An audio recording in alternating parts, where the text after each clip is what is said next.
Totoo ngang sagana, simple ang pamumuhay, fresh ang mga pagkain, pero kailangan mo pa rin talaga ng pera dito sa probinsya eh. Paano ka bibili niyang mga yan? 'Di ba? Hi, ako nga pala to. Dito mo, Ewis. Ito na nga pala yung pangalawang araw ko sa pakikiepal sa probinsya nila Boss Kate. Aba, tignan mo naman, pangalawang araw pa lang pero may pag-backride na kagad. Pasikat ka boy. So ngayon, papunta nga pala kami sa may dalampasigan ba yan? Para bumili ng mga bagong huling isda. Ang chika sa akin ni Tito Jun. Wow, Tito. Wala akong kamag-anak dito ah. Nakikitito lang ako. Paepal talaga. Alas 2 daw ng madaling araw sila pumapalaot. Tapos mga alas 6 or alas 7, bumabalik na sila. So, saktong-sakto, mga 6:30 pa lang to ng umaga. Grabe ang aga. Kung sa Cavite to, tulo palaway ko. Lapo-lapo daw tong isda na to. At Yan ang pumunta kay Magellan. hindi ko kilala yung mga isda dito. Pero okay lang. Hindi rin naman nila ako kilala. Tsaka hindi kami magka-friend sa Facebook. Corny. Anyway, kita mo namang fresh kasi hindi nila niyeyeluhan. Tsaka mura. 300 per kilo namin nakuha yung lapu-lapu or tingag. Tingag yung tawag nila dyan.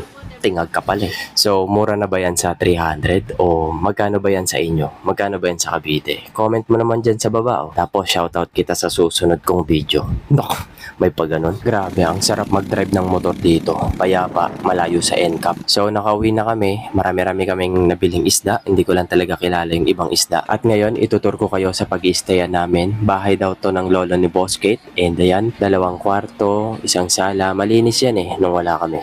At ayan yung kusina. UTI starter pack nga pala yung almusal namin. Mabilisan lang. Pagod pa sa biyahe kagabi. Pero unti-unti na kaming nakaka-recover. Kasi tignan mo naman, tamang almusal ka. Tapos ang aliwalas ng makikita mo, sabayan mo ng landi. Wala na. Finish na. Iinom ka pa ng kape na. Kahit tanghali na nagkakape pa.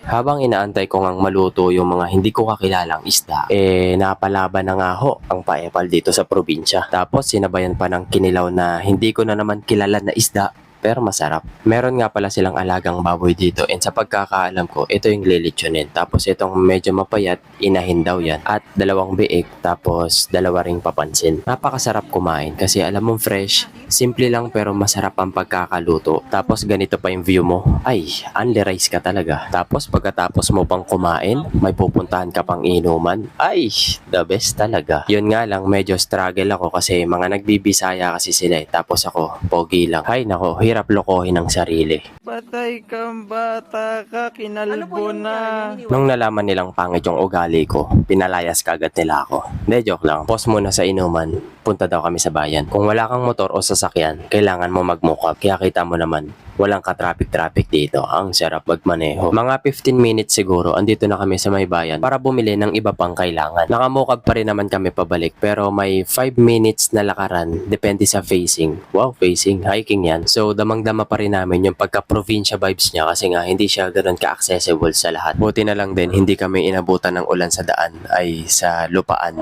Ay, ano ba ang tama? Basta, kung nagkataon, madulas-dulas talaga kami dun or siguradong putikan. Day 2 pa lang pero sulit na kagad yung ganitong experience. Kapag may ganitong senaryo kang napapanood, may naaalala ka ba? Gumagamit din ba kayo ng kahoy para makapagluto? Pero ngayon naka-stove na kayo or baka nga naka-induction cooker pa. Tapos marirealize mo ding madalas ka nang kumain ng masarap. Kasi nga, panay ka utang, hindi mo binabayaran. O siya, hanggang dito na lang muna at baka makapag-name drop pa ako. Kung umabot ka hanggang dito, sana masarap ulam mo bukas. Salamat sa panonood. Bukas naman ulit para sa Provincia Life Day 3. Inuman na!